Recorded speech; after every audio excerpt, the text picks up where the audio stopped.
कैसे पहचाने कोई आदमी अच्छा है या बुरा है? चलिए, देखिए कि वो कितना रिफ्लेक्टिव है, उसकी आंख अपनी तरफ कितनी मुड़ पाती है।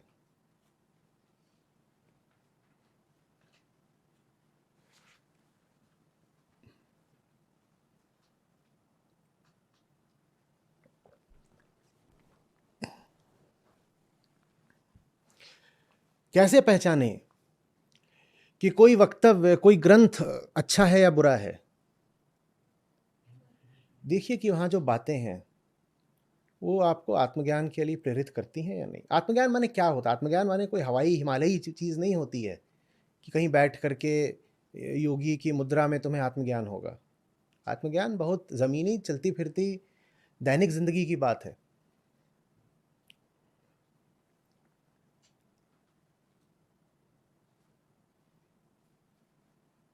कैसे पहचानें अभी हम ठीक हैं कि नहीं हैं? अगर आप खुद को देख पा रहे हो तो ठीक हो।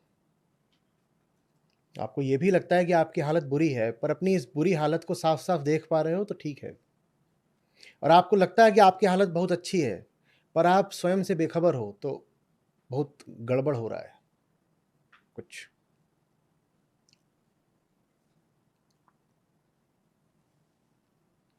अहम ही सब दुखों का कारण और भोक्ता है, ठीक?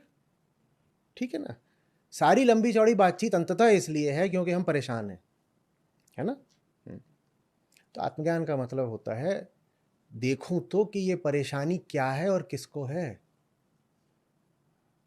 ये पहली और आखिरी चीज़ है, क्योंकि जब देखते हो परेशानी क्या है, किसको है, तो उसके बाद किसी विशेष निर्धारित कर्म की ज़रूरत नहीं होती, देखना ही पर्याप्त होता है परेशानी को चुनौती देने के लिए। फिर जो कर्म होने अपने आप हो जाते हैं।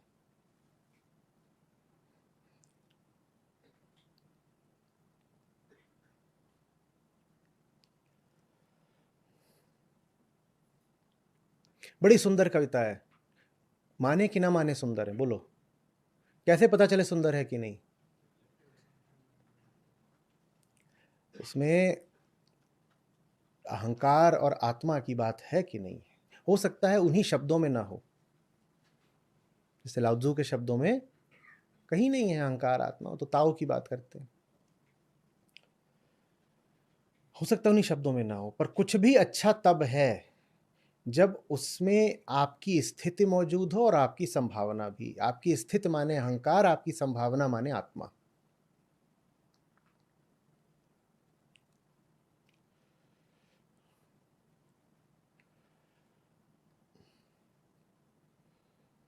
जिंदगी में कोई फैसला लेना है, लूं कि ना लूं?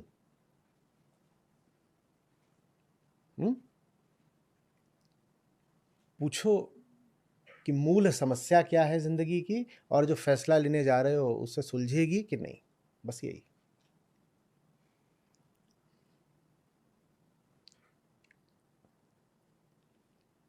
ये जो सूत्र है, इसके अलावा और कोई सूत्र होता नहीं, इसके अलावा कोई विधि, कोई टेक्निक हो नहीं सकती।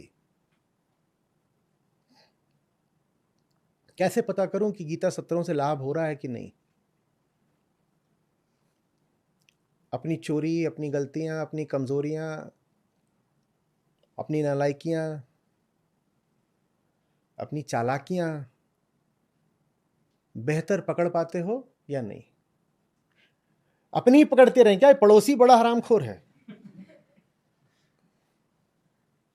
ऐसों का क्या करें?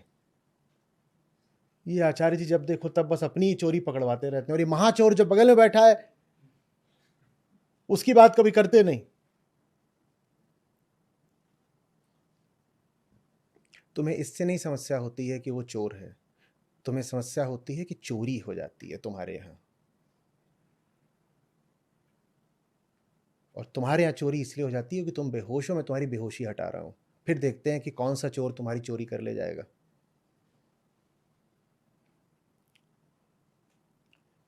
और तुम ऐसे बेहोश हो कि तुम्हें ये पता भी नहीं है कि कौन चोर है कौन नहीं है। जो अपनी ही चोरी को नहीं जानता, वो कैसे पहचानेगा किसी बाहर वाले चोर को? तुम भीतर वाले चोर को तो आज तक पहचान नहीं पाए जो इतने पास का है, तुम बाहर वाले दूसरे पड़ोस के या आगे के चोर को कैसे पहचान लोगे?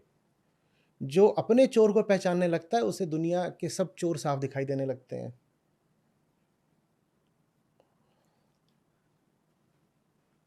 अब चोरी नहीं होगी।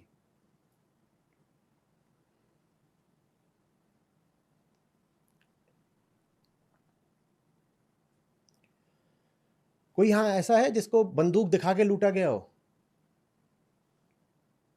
और कौन कौन लुटा है जिंदगी में, हाथ खड़े कर दो बिल्कुल तुरंत। अब वो सब खड़े करो जिन्होंने हाथ खड़े नहीं करे, देखें कौन कौन नहीं लुटा है।